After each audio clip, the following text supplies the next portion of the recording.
안녕하세요. 사랑하는 성도님, 영혼의 샘물, 은혜의 자리에 오심을 축복합니다. 소망의 주님이 우리와 함께 하십니다. 우리와 함께 하시는 주님을 찬양합니다. 기도합시다. 주님, 감사합니다. 오늘도 주님의 놀라우신 말씀의 거룩한 세계로 저희들을 불러주시니 감사합니다.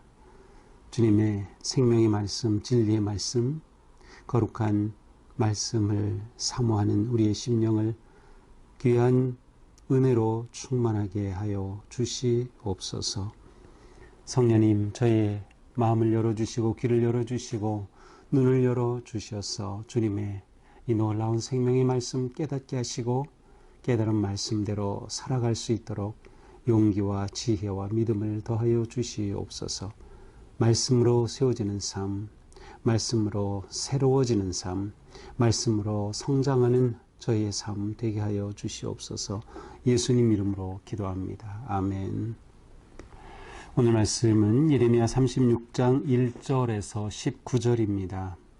유다의 요시야 왕의 아들 여호야김 제4년에 여호와께로부터 예레미야에게 말씀이 임하니라. 이르시되 너는 두루마리 책을 가져다가 내가 네게 말하던 날 곧 요시야의 날부터 오늘까지 이스라엘과 유다와 모든 나라에 대하여 내가 네게 일러준 모든 말을 거기에 기록하라.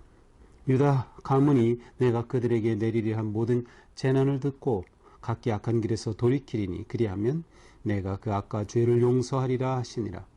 이에 예레미야가 네리야의 아들 바룩을 부르매 바룩이 예레미야가 불러주는 대로 여호와께서 그에게 이르시는 모든 말씀을 두루마리 책에 기록하니라. 예레미야가 바룩에게 명령하여 이르되 나는 붙잡혔으므로 여호와의 집에 들어갈 수 없으니 너는 들어가서 내가 말한 대로 두루마리에 기록한 여호와의 말씀을 금식일에 여호와의 성전에 있는 백성의 귀에 낭독하고 유다 모든 성읍에서 온 자들의 귀에도 낭독하라. 그들이 여호와 앞에 기도를 드리며 각기 악한 길을 떠나리라. 여호와께서 이 백성에 대하여 선포하신 노여움과 분이 크니라. 네리야의 아들 바룩이 선지자 예레미야가 자기에게 명령한 대로 하여 여호와의 성전에서 책에 있는 여호와의 모든 말씀을 낭독하니라. 유다의 요시야 왕의 아들 여호야김의 제5년 9월에 예루살렘 모든 백성과 유다 성읍들에서 예루살렘에 이른 모든 백성이 여호와 앞에서 금식을 선포한지라.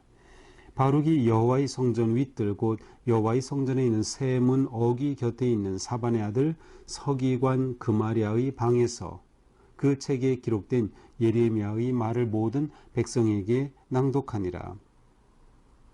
사반의 손자여 그마리아의 아들인 미가야가 그 책에 기록된 여호와의 말씀을 다 듣고 왕궁에 내려가서 서기관의 방에 들어가니 모든 고관과 서기관 일리사마와 스마야의 아들 들라야와 악볼의 아들 엘라단과 사반의 아들 그마리아와 하나냐의 아들 시드기야와 모든 고관이 거기에 앉아 있는지라.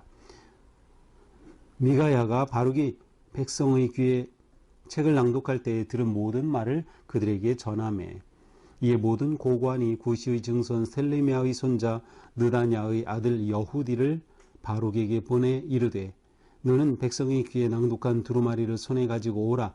네리야의 아들 바룩이 두루마리를 손에 가지고 그들에게로 오니 그들이 바룩에게 이르되 앉아서 이를 우리 귀에 낭독하라.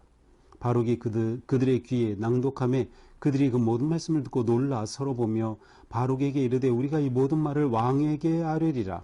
그들이 또 바룩에게 물어 이르되 너는 그가 불러주는 이 모든 말을 어떻게 기록하였느냐 청하노니 우리에게 알리라. 바룩이 대답하되 그가 그의 입으로 이 모든 말을 내게 불러주기로 내가 먹으로 책에 기록하였노라. 이에 고관들이 바룩에게 이르되 너는 가서 예레미야와 함께 숨고 너희가 있는 곳을 사람에게 알리지 말라 하니라. 아멘. 자, 어제 본문에는 굉장히 중요한 사람들이 등장했어요. 그것은 바로 레갑 자손들이죠. 레갑 사람들은 이 나라가 위기에 처해 있고 무너지는 이 상황 가운데서 하나님 앞에 언약한 그 약속을 그대로 지켰던 사람으로 나옵니다. 그래서 우리는 포도주를 마시지 않겠다라고 했던 그것을 지키고 있는 그들. 그래서 하나님께서는 그들의 놀라운 말씀으로 그들의 미래 또 그들의 대한 복의 말씀을 주시죠. 그러니까 어제 마지막 복구절 이제 35장 19절은 이렇게 됩니다. 여호와께서 말씀하시죠. 레갑의 아들 요나단에게서 내 앞에 설 사람이 끊어지지 아니하리라. 하나님 앞에 설 사람이 계속 이어질 것이라고 하는 그러한 놀라운 약속의 말씀을 주셔요. 자, 이제 오늘 말씀은 예레미야가 하나님이 주신 이 말씀을 선포하는데 그것을 바룩이라고 하는 사람에게 기록하여서 전하도록, 그와 같은 그래서 예레미야가 직접 기록한 것이 아니고 바룩을 통해서 기록되었구나라는 아주 중요한 사실을 우리에게 보여주는 말씀입니다. 자, 1절이죠. 요시야 왕의 아들 여호야김 4년에 여호와께로부터 예레미야에게 말씀이 임하니라. 자, 요시야의 아들 여호야김 4년, 여호야김 4년이면 605년경입니다. 605년경은 굉장히 중요한 해예요. 왜냐하면 이때 이제 그 신바벨론이 바로 느부갓네살이 왕위에 오르게 되고 그렇게 되면서 이 느부갓네살이 아주 강력한 통치를 하죠. 그러면서 지금 그 당시 바빌론과 최고의 대결 구도에 있었던 나라는 바로 이집트입니다. 그래서 이제 이집트를 치려고 하면은 유다를 통해서만 갈 수밖에 없죠. 지리적으로. 그래서 바로 느부갓네살이 이제 애굽을 향해 진격하면서 유다를 거치게 됩니다. 바로 이제 그때와 연결이 되어 있어요. 그리고 605년은 바로 이렇게 왔던 그 느부갓네살이 돌아가면서 유다에서 포로들을 처음으로 잡아간 그때가 바로 이때이기도 합니다. 그 말은 예레미야를 통해서는 계속 하나님이 바벨론을 통해 우리를 심판하시는데 이것은 하나님의 계획이다. 이거 받아들여라.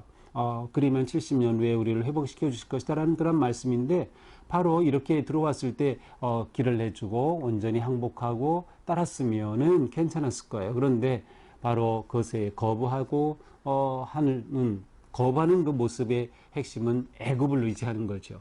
애굽과 이 바벨론은 서로 대결인데 말이죠. 바로 이러한 그 정치 구도가 있을 바로 그러한 때입니다. 자, 이때 예레미야에게 말씀 임하셔서 뭐라고 하십니까? 두루마리 책을 가져다가 내게 말해준 이 모든 것 언제부터 요시아의 날부터 오늘까지.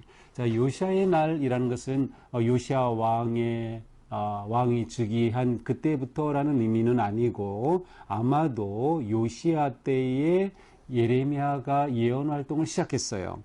그때가 요시아 왕 13년째였는데 아마도 그때를 말하는 것 같습니다. 그렇다면 그때는 주전 627년 아니면 626년입니다.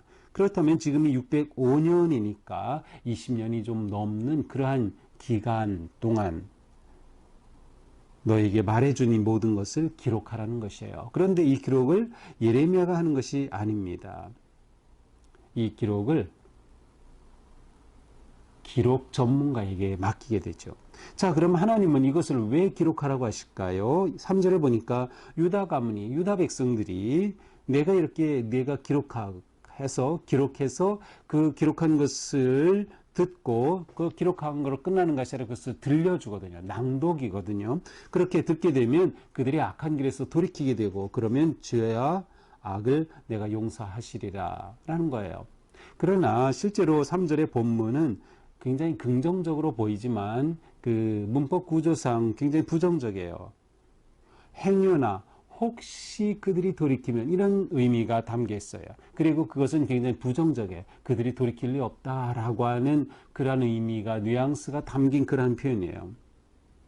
바로 그럼에도 불구하고 이렇게 기록하고 낭독하고 돌이킬 수 있는 기회가 주어지는 것은 분명합니다.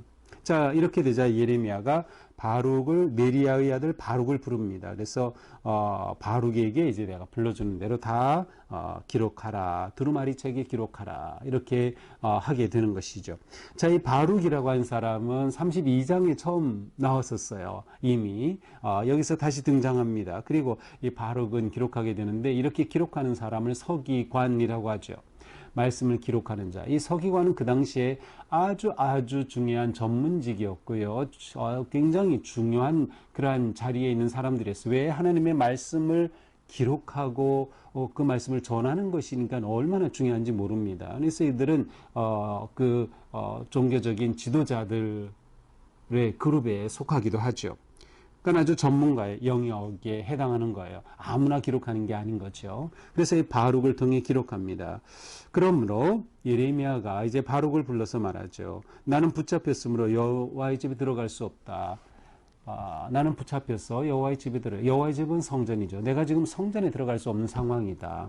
그러니 내가 불러준 거 기록해서, 기록의 목적은 뭐예요? 읽어주기 위해, 읽는 목적은 듣게 하도록, 듣는 목적은 회개하도록, 바로 이것이죠. 하나님의 뜻을 알게 하도록.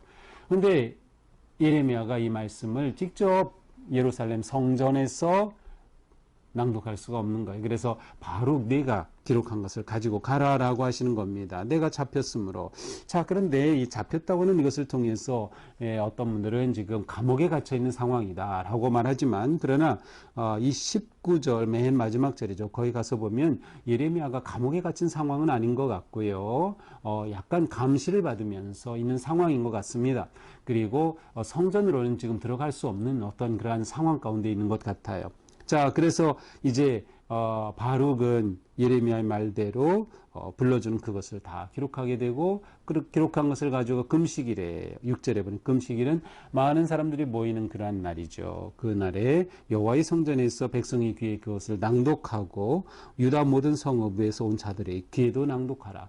백성들, 유다 모든 성읍에서 온 자, 절기를 지키기 위해 사람들이 모여든 거죠. 또 성전에서 예배하기 위해 사람들이 모여든 거죠. 원래 예루살렘에 거주하는 그러한 사람들, 백성들과 또 유다 여러 성읍에서 예루살렘을 방문하고 성전을 찾아온 사람들에게 그렇게 낭독하라라고 하는 것이죠. 그들이 여호와 앞에 기도를 드리며 각기 악한 길을 떠나리라. 자, 이렇게 낭독하여 그들이 들을 때 하나님의 뜻이구나, 하나님 말씀이구나 라고 그들이 깨닫는다면 그들이 돌이키리라. 그러나 여기서도 마찬가지 앞에서처럼 혹시 돌이킬지 모른다라는 그런 뉘앙스가 있어요. 아마도 그들이 돌이킬지, 그리고 그 뒤에는 부정적인 의미, 행여나 돌이킬까 라고 하는 그런 의미예요. 그래서 이것은 그들이 돌이킨다면 그야말로 이것을 하나님께서 원하시는 거죠. 그러나 정말 그들이 이 말씀에 귀를 기울이지 않을 수도 있는 그러한 상황을 암시하고 있습니다. 자, 이렇게 되자 네리아의 아들 바룩이 예레미야에게 명령한 대로 다 기록해서 성전에서 책에 있는 여호와의 모든 말씀을 낭독하니라. 자, 8절에 여호와의 모든 말씀을 낭독했다. 두루마리에 기록한 모든 것을 낭독했다. 자, 그런데 세번역에서는 여기서 낭독이라고 하지 않고 읽었다라고 되어 있어요. 그 말은 바룩이 이 기록한 말씀을 성전으로 가지고 와서 다시 읽는 겁니다. 그것을 쭉 읽는 것이에요. 낭독한다는 것은 누구에게 들려준다는 의미가 있고요. 물론 나 혼자도 낭독은 할 수 있어요. 그러나 여기에서 낭독은 8절은 기록으로 볼 수도 있다. 기록이 아니라 읽는 것으로 볼 수도 있다. 그래서 바룩이 그것을 이렇게 읽는 것이죠. 자, 읽는 것으로 보느냐, 백성들에게 낭독하는 것으로 보냐에 따라 약간 해석은 달라질 수 있어요. 하지만 뒤에서 백성들 앞에 낭독하니라 라는 말씀이 나오는 거로 보면 어쩌면 세번역의 번역처럼 성전으로 가지고 가서 바룩이 먼저 그것을 쭉 읽은 것으로 보는 것도 괜찮습니다. 자, 9절이죠. 유다의 요시야 왕 아들 여호야김 제5년. 자, 1절 시작할 때 여호야김 제4년이었어요. 그러니까 5년이니까 1년 후죠. 5년 9월이에요. 그러니까 대략적으로 한 1년 반쯤 지난 때예요. 처음 예레미야에게 하나님 말씀이 임하셔서 바룩에게 이렇게 기록하게 한 지 1년 반쯤 지난 그때라고 볼 수 있어요. 이 모든 백성과 유다 성읍들의 백성들이 여호와 앞에서 금식을 선포한지라. 자, 이때 9월이라고 하는 이때에는 금식하는 절기가 없어요. 그러니까 아마도 이때 금식을 선포했다라는 것을 보면 백성들이 굉장히 국가의 위기 가운데서 어떠한 그 영적 각성의 모습을 보여주는 것으로 볼 수 있어요. 만약 8절에서 말씀을 낭독한 것으로 본다고 하면 그것은 그 낭독한 것에 대한 반응으로서 이러한 일이 나타났다라고도 볼 수 있고요. 그냥 읽었다라고 하면 이것은 백성들 사이에 일어난 자발적인 그러한 일종의 영적 각성의 그러한 금식이 아닐까 하는 생각을 해 볼 수 있습니다. 자, 10절 바룩이 여호와의 성전에 들고 성전에 있는 세문어기 곁에 있는 사반의 아들 서기관 그마리아의 방에서. 자, 이번에는 똑같은 서기관인 그마리아의 방. 자, 예루살렘 성전은 2층, 3층이 있는데 이 바깥 둘레 쪽으로는 방들이 쭉 있습니다. 여기에 서기관들이 있었던 것 같아요. 그래서 그 중에서 성전 윗들 세문 곁에 있는 바로 그 방에서, 바로 그 방이 누구의 방이에요? 그마리아의 방이에요. 거기서 예레미야가 위층이니까 아래로 사람들을 향해 이 말씀을 낭독한 것입니다. 예레미야 서인 셈이죠. 이것을 낭독해서 들렸다라는 것이죠. 자, 11절 사반의 손자 그마리아의 아들 미가야가 그 책에 기록된 여호와의 말씀을 다 듣고, 자, 이렇게 선포하자 그마리아의 방에서 선포했고 그마리아의 아들인 미가야가 그것을 들었어요. 그리고 듣고는 왕궁으로 가가지고 서기관들의 방에 들어갔습니다. 당시 서기관들은 굉장히 중요한 자들이고 전문가이고 지도자들이라고 그랬어요. 그래서 왕궁에 서기관들을 위한 그러한 공간이 있었던 거죠. 그래서 그것으로 들어갔어요. 거기 가보니까 서기관 여럿이 등장하네요. 엘리사마, 스마의 아들 들라야, 악bor의 아들 엘라단, 사반의 아들 그마리아, 하나냐의 아들 시드기야, 모든 고관이 거기 있는 겁니다. 자, 그래서 미가야가 그들의 백성의 귀에 책을 낭독할 때 그 모든 말을 그들에게 전했어요. 낭독한 그 말을 듣고 서기관들에게 그대로 전한 겁니다. 낭독한 말씀을 전한 거예요. 이렇게 되자 이것을 들은 서기관들 그리고 모든 고관들이 14절에 어떻게 합니까? 증손 셀레마의 손자 느다냐의 아들 여후디를 바룩에게 보내서, 그래, 바룩이 그렇게 읽어줬다고 그러면 그 바룩을 보내가지고 바룩에게 보내서 그 두루마리를 가지고 오게 하라 라는 것입니다. 그래서 바룩이 두루마리를 가지고 이제 이 서기관들의 그룹 이들에게 앞에 오게 됩니다. 15절이죠. 바룩이 그들 앞에 앉아가지고 낭독하라 이렇게 하니까 바룩이 그들 앞에서 예레미야가 불러줘서 기록한 예레미야의 내용을 그들에게 낭독해 줍니다. 이것을 들은 그들은 어떻게 됩니까? 놀랍니다. 16절. 여기서 놀랐다는 것은 두려웠다라는 의미이고요. 그런 것으로 보면 이 말씀이 예레미야에 있는 바로 예루살렘의 멸망에 관한 그러한 하나님의 심판의 말씀이었음을 알 수 있어요. 그들이 두려워하였습니다. 그러면서 그들이 반응은 무엇이에요? 이 말씀을 왕에게 들리게 하자.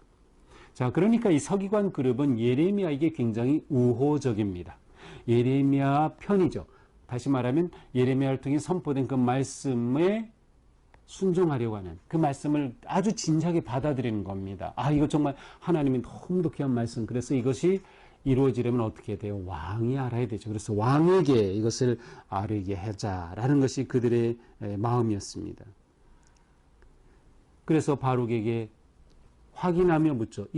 어떻게 이걸 기록하게 됐냐. 그러자 바룩이 설명하죠. 예레미야 입으로 나오는 그 모든 것을 내가 불러주는 것을 받아 기록하였습니다. 그렇다면 이것은 분명히 하나님의 예언자를 통해 받아 적은 거예요. 바룩이 자기 생각을 기록한 게 아니죠. 하나님의 말씀인 거예요. 그래서 바로 왕에게 이것을 알리도록 하죠. 19절 이에 고관들이 바룩에게 이르되 너는 가서 예레미야와 함께 숨고 너희가 있는 것을 사람에게 알리지 말라. 자, 왕에게 알려주라. 그러나 그들은 무엇을 예상하고 있어요? 왕이 이 말씀을 듣고 돌이켜 회개하면 다행인데 그러지 않고 오히려 예레미야를 잡으려고 하고 잡아 죽이려고 할 것 같아요. 그래서 예레미야에게 바룩과 함께 피하라고 하는 것이죠. 그래서 함께 숨고 예레미야와 함께 숨고 너희가 있는 것을 사람에게 알리지 말라. 비밀로 붙여라. 자, 이렇게 본다면 예레미야는 감옥에 갇힌 것은 아니에요. 감옥에 갇혔다면 그를 꺼내와야 되고 그렇다면 왕의 허가가 있어야 될 것 같은데 그것은 아닌 것 같고요. 예레미야는 지금 무엇인가 자유롭게 활동하지 못하는 상황 속에서 바룩을 통해서 기록하게 했고 기록한 것을 전함으로 하나님의 말씀을 선포하는 그러한 방식을 택한 것이죠. 그러나 이것이 왕에게 선포될 때 어떤 결과가 있을지 모르는 거예요. 내일 본문은 바로 왕의 반응입니다. 긍정적일까요? 부정적일까요? 네, 내일 본문을 보면 잘 알 수 있어요. 자, 이것이 오늘의 말씀이죠. 자, 오늘의 말씀에서 중요한 단어를 뽑으라면 기록하라, 낭독하라 라는 것이에요. 특별히 낭독하라 라는 단어는 계속해서 제일 많이 반복되고 있어요. 자, 하나님께서는 왜 기록하라 할까? 하나님의 말씀이 지금 예레미야가 나서서 전할 수 없는 그런 상황 가운데 기록하도록 하신 거예요. 기록을 통해서 전한 거죠. 기록의 목적은 하나님의 마음과 뜻을 백성들에게 알리기 위한 거예요. 알리는 목적은 뭘까요? 그들이 하나님의 뜻을 깨닫고 돌이키는 것이에요. 돌이키게 되면 어떻게 되셔요? 하나님이 그들을 용서하실 것이다 라는 하나님의 사랑과 자비하심이 담겨 있는 거죠. 그렇습니다. 기록하라, 기록하라. 우리는 하나님의 말씀을 잘 기록해야 합니다. 어디에 기록할까요? 우리 마음에 기록해야 합니다. 우리가 매일 말씀을 묵상할 때, 예배를 드릴 때, 설교를 들을 때, 하나님의 말씀을 읽고 묵상할 때, 그 말씀 우리 가슴에 기록해야 돼요. 기록해서 그 말씀이 나에게 들려지게 해야 돼요. 내게 선포돼야 되는 거죠. 우리가 마음에 기록한 그 말씀은 놀랍게도 중요한 때, 필요한 때, 결정적인 때 계속 우리 가운데 떠오르며 우리에게 말합니다. 그래서 신앙생활을 잘하는 사람은 마음에, 가슴에 하나님의 말씀을 잘 기록하는 사람이에요. 자, 두 번째는 뭐예요? 낭독하라. 낭독하는 것은 선포하는 것이에요. 설교도 될 수 있고요. 귀에 듣게 하는 거예요. 왜 귀에 듣게 합니까? 마음에 새겨지도록, 깨닫도록. 그냥 기록하는 것으로 끝낸 것이 아니에요. 알리는 거죠. 하나님의 말씀은 널리 선포돼요. 왜? 하나님의 뜻이 알려지고 깨달아져야 하나님의 뜻에 따라 순종하는 삶이 가능하기 때문이죠. 그래서 우리는 말씀을 들을 때마다 아멘, 아멘 하는 게 너무나도 중요해요. 말씀을 낭독할 때, 말씀 묵상을 할 때 우리는 아멘, 아멘 하면서 말씀을 잘 받아야 하죠. 또 우리 예배 시간은 성경 봉독 시간이 있어요. 성경 봉독 시간은 설교 못지않게 중요한 시간이에요. 말씀을 낭독하는 시간이거든요. 그래서 우리는 그 시간이 되면 다 일어서서 하나님의 음성을 듣게 되는 것이죠. 그리고 그 말씀을 제가 받겠습니다. 하나님 말씀입니다. 아멘 하면서 우리는 화답하게 되는 것이죠. 혹시 말씀을 봉독하게 될 그러한 일을 맡게 된다면 그냥 올라가지 마세요. 말씀이 본문이 무엇인지 그 말씀을 받고 우리 예배국에서 다 알려드리죠. 그러면 그 말씀을 받고 계속 읽고 묵상하고 그리고 주일에 깨끗하게 목욕하고 또 제일 좋은 옷을 갈아입고 그리고 낭독하고 성경 봉독을 해야 되는 거예요. 하나님의 말씀, 우리가 말씀으로 귀하게 여기는 마음이 필요하기 때문이죠. 자, 우리는 오직 하나님의 말씀만이 살 길이다. 이것을 놓치면 안 돼요. 하나님의 말씀이 진리이기 때문에 하나님의 말씀만이 우리를 생명으로 인도하신다. 그래서 우리는 말씀을 사모하고 말씀을 잘 듣고 말씀을 잘 새기고 말씀대로 순종하는 것. 그것이 우리가 해야 할 당연한 성도의 모습입니다. 오늘도 우리에게 주신 말씀을 새기며 그 말씀 따라 거룩한 믿음의 삶 승리하기를 축복합니다. 기도합시다. 주님 감사합니다. 말씀은 우리에게 생명입니다. 오늘도 우리에게 주신 말씀 생명의 양식으로 삼아서 말씀 따라 사는 삶, 말씀으로 세워지는 삶, 말씀 위에 거룩하고 아름다운 믿음의 집을 세워가는 저희가 되게 하여 주시옵소서. 또한 말씀을 알리고 전하며 우리가 함께 거룩한 믿음의 삶 승리할 수 있도록 인도하여 주시옵소서. 예수님 이름으로 기도합니다. 아멘. 네, 오늘 하루도 말씀으로 승리하는 복된 하루가 되기를 축복합니다. 사랑합니다.